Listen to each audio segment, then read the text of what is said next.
Hi, this is Deborah, your instructor, and I'm going to walk you through how to approach Learning Module 5, Consequences of Global Societal Online Activity. In Learning Module 5, we're going to write a persuasive research paper, but this paper is only going to be about 1.5 pages long. If you look here, it describes what we're going to explore, the argument that social media has dramatically changed the political landscape of changes here in the United States and around the world. The due dates are shown below, and you'll notice that there is only one component, or one folder in this learning module. So what you would do is you would click here, Social Media and the Politics of Social Change. There's a first draft you're going to turn in due April 10th, and the final version, the final paper, due April 19th, and that is worth 60 points. So 40 points plus 60, that's the 100 points for this learning module. So when you click that, it takes you into the instruction page. Please read this very carefully. Social media has had quite an influence over the last few years on the political landscape in this country. And what you're going to do is select your topic from this bulleted list down here. Or if you don't see anything that interests you, at the bottom of the bulleted list it says you can choose an individual topic of interest not listed above, but you must email with me for prior approval to write about that topic. So if you're not really clear on what you're trying to write about here, here's a paragraph that I hope will make it a little bit easier. In other words, your paper should try to convince the reader how social media like Facebook and Twitter has influenced the current status or outcome of your topic of choice. In other words, if it's still ongoing, if it's still happening now, how is social media affecting it?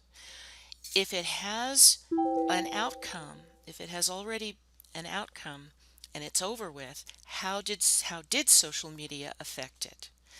How social media has helped or is currently helping to bring about the changes that might not have happened without social media. Okay, what do you think social media did for this topic, this event, or series of events that might not have happened if social media didn't exist? How social media is resolving for the better or making it worse? So take a look at these topics. These are very controversial topics, very volatile. Some of them a lot of people have very strong feelings about, and that's fine. Just pick something that has meaning for you and something that you're interested in, and write about that. So what you're going to write, how you're going to write is down here. This is up here, this list is what you're going to write about, and how you're going to do it is down here.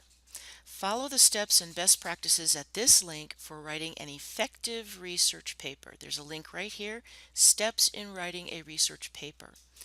Also, in addition to that, please consider, or I urge you to consider, making an appointment with the MiraCosta Writing Center, our college writing center, to get some help or assistance with writing this paper.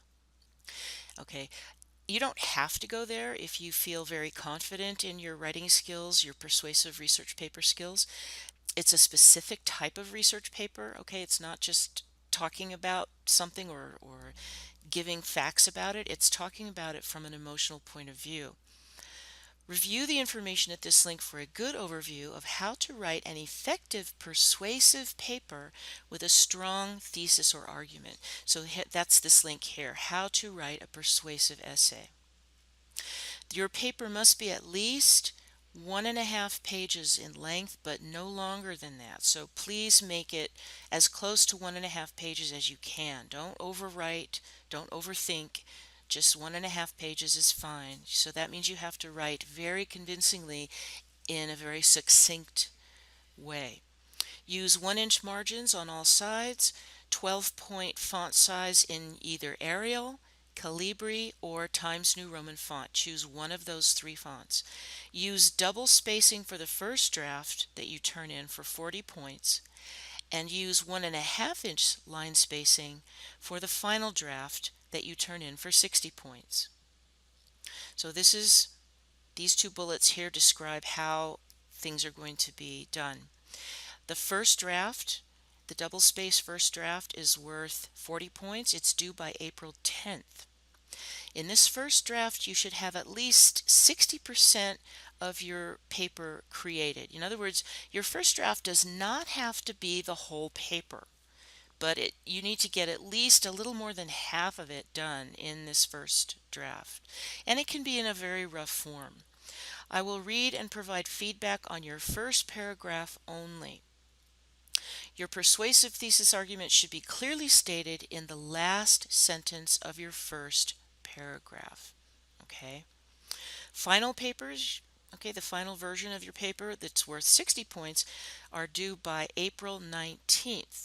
This is your final polished paper, 1.5 pages, and be sure to include the feedback I may have given you in your first draft. In other words, when you get your first draft back from me, if you see a comment from me in the margin area, please do not delete that out of your first draft. Don't delete it from your final draft. Keep it in the final draft. That's so that I can remember what I said about your paper and I can see how you made the changes, if you made any changes. Submission instructions. Type your answer using word processing software. It doesn't have to be Microsoft Word, but I would prefer Microsoft Word if possible. Please be sure to carefully proofread your document and always use professional grammar as well as spell check. Okay. Make sure that you review Learning Module 1, Component 3 from earlier in the semester. Go back and review that for detailed Turnitin submission instructions, including how to name and save your finished file, where to put your name, the date, the class, name of our class, and the title of the paper. Okay, you need to insert those things in the top left corner, and how to format your submission, as well as how to use MLA formatting to cite your sources. Now, when I say format, I mean, you're going to have certain line spacing that I already talked about up here. This is what you need to stick to. Okay. When you're ready to submit your work, click on the View Complete links below. So there are 2 links. The first one is your first draft. It's due by April 10th, and the second one, your final draft, is due by April 19th. So as soon as you turn in your first draft to me, I will do my absolute best to get it back to you as quickly as possible, hopefully within just a few hours. I can't promise that, but I can tell you it will be within 24 hours. I will get it back to you. If for some reason it's going to be later than that, I'll let you know. I mean, if everybody turns their first draft in all at the same time, it might take me more than 24 hours to get it back to you. So I'll do the best that I can.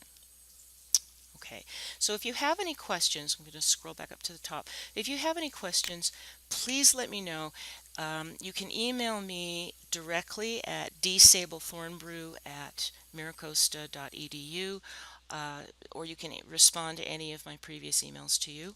Please be sure to ask me questions as early as you can before you start working on this paper.